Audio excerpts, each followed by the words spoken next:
नमस्कार विद्यार्थी मित्रांनो, आपण इयत्ता 7वीचा युनिट फर्स्ट आणि पहिली कविता इट्स ए स्मॉल वर्ल्ड हे बघणार आहोत।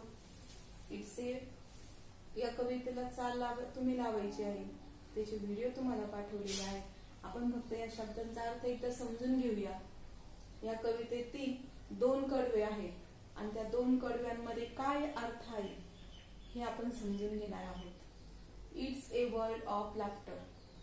It's a world of laughter. आता लाफ्टर म्हणजे काय, तर हास्य, हसणे। हे जग वर्ल्ड कशाचं आहे? इट्स ए वर्ल्ड जग, laughter. A world of tears. इतक्यात म्हणतायत की लाफ्टरचं आहे, तर नुसतंच लाफ्टर आहे का? नाही। A world of tears. Tears म्हणजे अश्रूंचं। It's a world of hopes. आशांचं। नुसतंच आशू आहेत का? नाही। It's a world of hopes. Hopes म्हणजे आशा। And a world of fear. आणि भीतीचं सुद्धा जग आहे। There is so much to share. There is so much to share. आता शेअर म्हणजे वाटून घेणे। देयर इज तिथे खूप आहे, कुठे? In this world. In this world there is so much to share. खूप काही शेअर करण्याचं आहे, वाटून घेण्यासारखं आहे। That it's time we are aware. आणि जे वाटून घेऊ शकतो ना, हे सगळं, हे जग हास्याचं आहे। World of tears, world of hopes, world of fear, आणि there is so much to share to each other. एकमेकाला शेअर वाटून घेण्यासारखं खूप काय आहे। दुःख, सुख, आनंद हे त्यातून सांगायचं। That it's time we are aware. Aware म्हणजे जाणीव होणे। ह्या सर्व गोष्टी ह्या आपण वाटून घेऊ शकतो, याची आपल्याला काय व्हायला पाहिजे? अवेअर व्हायला पाहिजे, जाणीव व्हायला पाहिजे। त्या कडव्यानंतर it is small world after all. It is small world after all. It's a small world after all. It's a small world. अशा पद्धतीने या कवितेचं हे पहिलं कडवं आहे। दुसऱ्या कडव्यामध्ये दुसरा स्ट्रांजा म्हणतात त्याला, किंवा स्टांजा हा कवितेत म्हणतात, पॅरेग्राफ हा आपल्या लेसन मध्ये म्हणत असतात। धिस पोएम मध्ये, या पोएम मध्ये दुसरा stanza, there is just a moon. In world there is just a moon and one golden sun. And only one golden sun. And smile means, this is means अर्थ। Smile means म्हणजे काय? स्माइलचा अर्थ friendship to everyone. Friendship to everyone. आपण जर एखाद्या व्यक्तीकडे बघून स्माइल दिलं, याचा अर्थ आपले आणि त्याचे चांगले संबंध आहेत, किंवा आपला त्याची फ्रेंडशिप आहे, असा त्याचा अर्थ होऊ शकतो।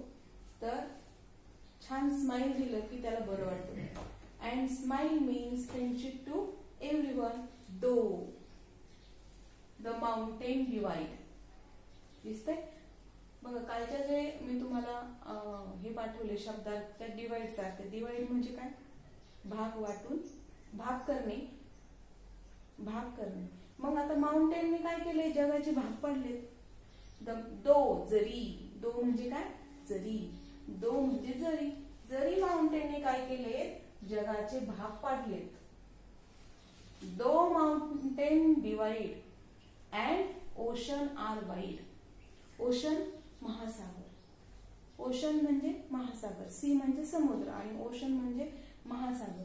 And the ocean are wide. It's a small world. Though the mountain divide, जरी माउंटेनने जगाचे भाग पडले, अँड ओशन आर वाईड, आणि समुद्र हे महासागर आहेत।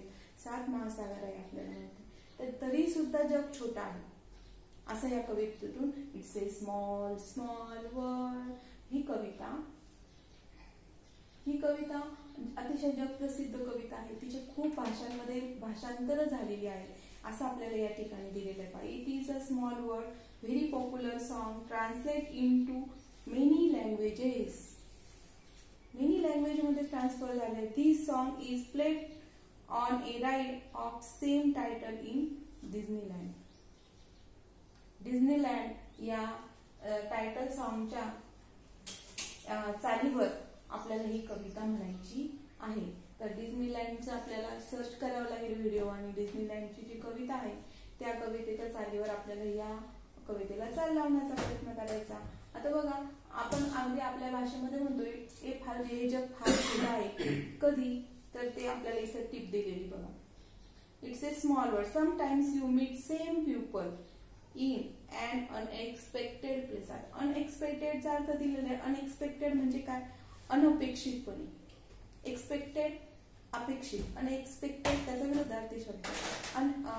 अनएक्सपेक्टेड म्हणजे अनपेक्षित. जर तुम्ही एखाद्या अनोळखी ठिकाणी गेल्या, अनएक्सपेक्टेड प्लेसला गेला आणि त्या ठिकाणी तुम्हाला आपल्या ओळखीची माणसं भेटली, त्यांना ओळखणाऱ्या आपल्याला कोणतरी भेटलं, तर मात्र आपल्याला काय होतं? खूप आनंद होतो आणि आपल्याला असं वाटतं नाही बाबा आपण काही अनोळखी ठिकाणी आलेलो नाही, आपल्यातलीच ही माणसं आहेत. म्हणजे it's a small word.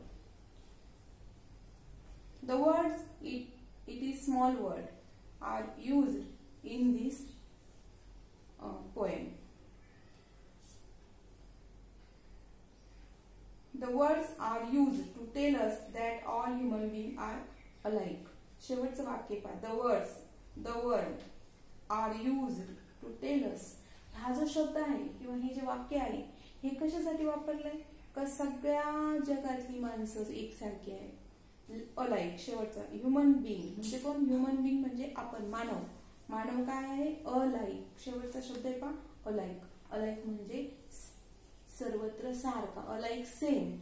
Alike म्हणजे सेम. तर या कवितेचा अर्थ आता आपल्याला व्हिडिओची मर्यादा असल्यामुळे आपण जास्त समजून नाही सांगू शकत, परंतु यामागे आपल्याला जो स्वाध्याय दिला आहे तो स्वाध्याय एकदा आपल्याला समजला नाही त्यासाठी पुन्हा आपण सांगतोय. Singh a song. कविता म्हणायची पण ती चाल तुम्ही लावायची आहे. तो रेकॉर्डिंग मला पाठवा. नंतर रायमिंग वर्ड आणि ऑपोजिट वर्ड शोधायचे या कवितेमध्ये. उदाहरणार्थ tear fear, share aware, moon sun आणि वन आणि डिवाइड वाईड असे शब्द आहेत. नंतर तिसरा प्रश्न आहे पहा. तर यांचा अर्थ आता मी समजून सांगितलाय, तर तुम्ही तो अर्थ लिहून काढायचा. It's a world of laughter म्हणजे काय? हे हास्याचं जग आहे. हे वर्ल्ड ऑफ टीयर्स म्हणजे काय? अश्रूंचं जग आहे किंवा जगामध्ये अश्रू आहे. नंतर चौथा प्रश्न आहे पहा. तो तुम्हाला समजावा म्हणून आपण घेतोय. The poem says a smile means friendship to everyone. म्हणजे बघा स्माइल हा एक हावभाव आहे, जेस्चर. तिथं म्हटलंय पहा. शेवटचं वाक्य बघूया. One such example be the thumbs up sign. म्हणजे बघा जेस्चरचं एक उदाहरण आहे की जेस्चर म्हणजे काय? हावभाव. तुम्ही जर असं हे केलं तर याचा अर्थ होतो, या जेस्चरचा अर्थ होतो स्लीपिंग. तुम्ही जर असं केलं तर याचा अर्थ होतो ओके किंवा वेल डन किंवा बेस्ट ऑफ लक. असं केलं याचा अर्थ तुम्हाला खिजवतायत की यू आर नॉट विन, तुम्ही काही जिंकले नाहीये. अशा पद्धतीने आपला जेस्चर आपल्याला वापरायचे. तर तुम्ही अनेक जेस्चर लिहू शकता. त्याचा पण चार्ट मी तुम्हाला पाठवलेला आहे.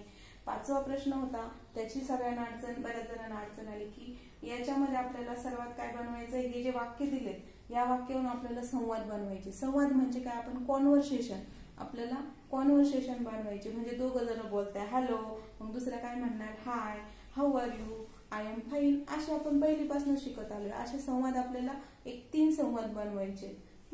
तर अशा पद्धतीने आपला हा पाठ पहिली 1.1 संपलेला आहे. आणि व्हिडिओ बघा, शब्दार्थ बघा, स्वाध्याय सोडवा, त्याच्या खाली आई वडिलांची सही घ्या आणि त्यानंतर तो स्वाध्याय प्रत्येकाने आपल्या ग्रुपवर टाका. म्हणजे तो आपल्याकडे सेव्ह राहील. आणि ज्यावेळेस आपल्याला मार्क दिले आणि चाचणी दिली आपण, तर छान अशी चाचणी आपण तयार केलेली. ती चाचणी सुद्धा प्रत्येकाने सोडवायची. त्याचे मार्क सुद्धा माझ्याकडे रेकॉर्डिंग राहणार आहेत.